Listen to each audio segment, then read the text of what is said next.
que tudo que havia naquele tabernáculo de Moisés era para poder revelar aquele santuário celestial. Jesus falou desta casa, João 2 e João 14, quando ele falava da reedificação do seu corpo. Ele iria destruir aquele templo e em 3 dias o reconstruiria. Aí João diz, ele estava falando do templo do seu corpo.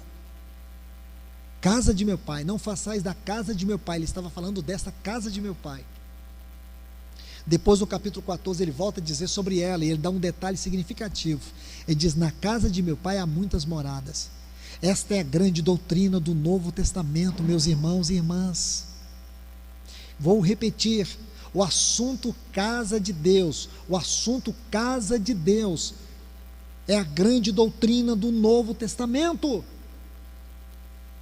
Como que termina a história do povo de Deus na Bíblia? Um grande santuário, uma cidade nupcial, um santuário. É assim que termina a nossa história. Uma cidade que é um santuário, que é uma noiva. Veja isso. O pai preparou um santuário para o seu espírito e uma noiva para o seu filho, que é constituído dos seus muitos filhos. É assim que termina a história, no sentido literário da revelação. Isso é grande demais, irmãos. Então, por favor, vamos voltar agora e ver como que termina o Salmo 23. Habitarei na casa do Senhor para sempre. E por que eu sei que eu habitarei na casa do Senhor? Qual é a garantia que eu tenho, que você tem, que nós vamos habitar para sempre na casa do Senhor? Porque Ele é o nosso pastor. Então, para onde que esse pastor está nos conduzindo? Ele está nos conduzindo para sermos uma casa. Mas espera aí, não é só isso, irmãos. Veja bem, aqui temos algumas coisas para ver. Observe os lugares onde o Senhor nos conduz nesse salmo. Ele nos conduz para pastos verdejantes, águas tranquilas, vale da sombra da morte e uma mesa na presença dos nossos adversários. Você imagina? Ele nos conduz. Sim, é Ele que nos conduz. Aqui diz, Ele não nos conduz apenas para pastos verdejantes e águas tranquilas. Ele também nos conduz para o vale da sombra da morte. Ele nos conduz a uma mesa diante dos nossos adversários. Mas é Ele quem nos conduz. Quando você passar pelo vale da sombra da morte, Ele está com você. Quando você estiver diante dos seus adversários, será um banquete, porque Ele estará na cabeceira da mesa com você. Sabe para que Ele permite tudo isso? Porque Ele está, de alguma maneira, trabalhando Ele no meio do sofrimento, através do sofrimento na sua vida. Vida cristã não tem só pastos verdejantes e águas tranquilas. Vida cristã tem também vale da sombra da morte. Tem também mesa diante dos nossos adversários, mundo, a carne, o diabo. Tudo isso nós temos, irmãos. Todos nós aqui sabemos que temos sofrimentos, lutas, perdas, tristezas, dores, frustrações, decepções, carências. Sofremos, choramos, sentimos o pavor da morte, sentimos a angústia da morte, sentimos tudo isso, irmãos. Mas o que Ele disse? É Ele que nos conduz. E Ele permite tudo isso, sabe por quê? E para quê? Para que um dia você possa fazer parte dessa morada eterna. Essa é a grandeza deste salmo. E quantas vezes você já leu este salmo, você já viu este salmo e você não pensou nisso? Olhe bem, esses são os lugares por onde Ele nos conduz. Veja no versículo 1 que ele diz assim: o Senhor é o meu pastor e nada me faltará. Então o que a gente faz? Você pega esse nada me faltará e traduz de uma forma generalizada. Existe uma ciência que é a hermenêutica. Essa ciência, ela diz para nós que temos que interpretar a Bíblia primeiro pela Bíblia.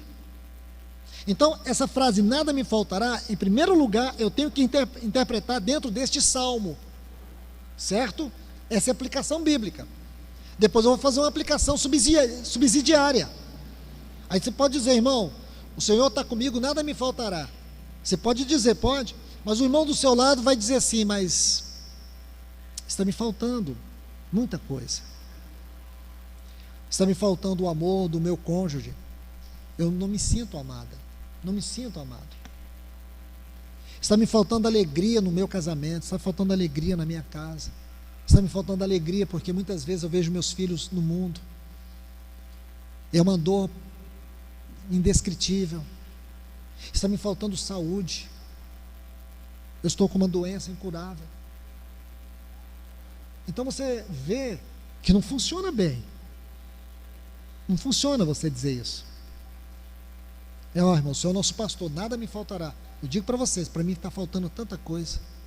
E sei que para você está, não adianta se enganar. Para todos nós está. Nós temos que ler a Bíblia com honestidade, irmãos. Não é com sensacionalismo. Aqui diz assim, ó, o Senhor é meu pastor, nada me faltará. Certo? Não vai me faltar pastos verdejantes, nunca. Não vai me faltar águas tranquilas. Também não vai me faltar o vale da sombra da morte. Não vai me faltar uma mesa diante dos meus adversários. Não vai me faltar. Isso nós vamos passar. Mas qual é o diferencial então? Vale a pena ser cristão? Vale. Porque Ele estará conosco sempre. Porque Ele é bom, porque Ele é grande e porque Ele é o supremo pastor das nossas almas. Essa é a diferença. É que no vale Ele está conosco. Diante dos nossos adversários, Ele está conosco. O irmão John Nelson Darby, no final da sua vida, acho que você já leram aquela carta que ele escreveu, que aí ele vai narrando todos os momentos ruins e difíceis que ele passou. Todos os momentos de fracasso, de tristeza, de dor, ele vai narrando todos, e ele vai narrando do ponto de vista do Senhor. Então ele vai narrando e vai dizendo assim: o Senhor estava lá comigo, aquela vez que eu errei, que eu falhei, que eu chorei, foi o Senhor que permitiu. Quando eu não tive alegria, foi o Senhor que permitiu que eu não tivesse alegria. Irmãos, essa é a grandeza de olhar para este salmo. É você saber que você vai passar por vales profundos, por experiências profundas, mas no final, o invencível pastor vai te conduzir à glória. Muitas vezes vamos falhar, porém Ele nunca falhou e nem falhará. E Ele vai nos tomar pela mão, Ele vai nos salvar, Ele vai nos santificar e um dia vai nos levar para a sua glória. É isso que você precisa saber, essa é a grandeza deste salmo. Agora, por favor, olha a última ponderação aqui, diz assim: bondade e misericórdia me seguirão. A bondade aqui está relacionada com a graça de Deus. Graça é Deus dá a nós o que não merecemos, e a misericórdia é Ele não dá o que nós merecemos.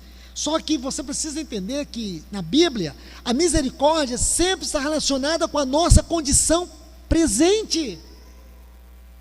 A misericórdia é a maneira como o Senhor nos trata apesar de nós. Consegue ver isso? A misericórdia, como o Senhor trata conosco, é por aquilo que realmente somos, é como somos, é a nossa condição presente. Por isso o livro de Hebreus vai dizer que Ele é um misericordioso sumo sacerdote. Por quê? Porque o seu ministério relacionado a nós, na condição presente, significa que Ele não nos despreza. Ele dá todas as oportunidades. Irmãos,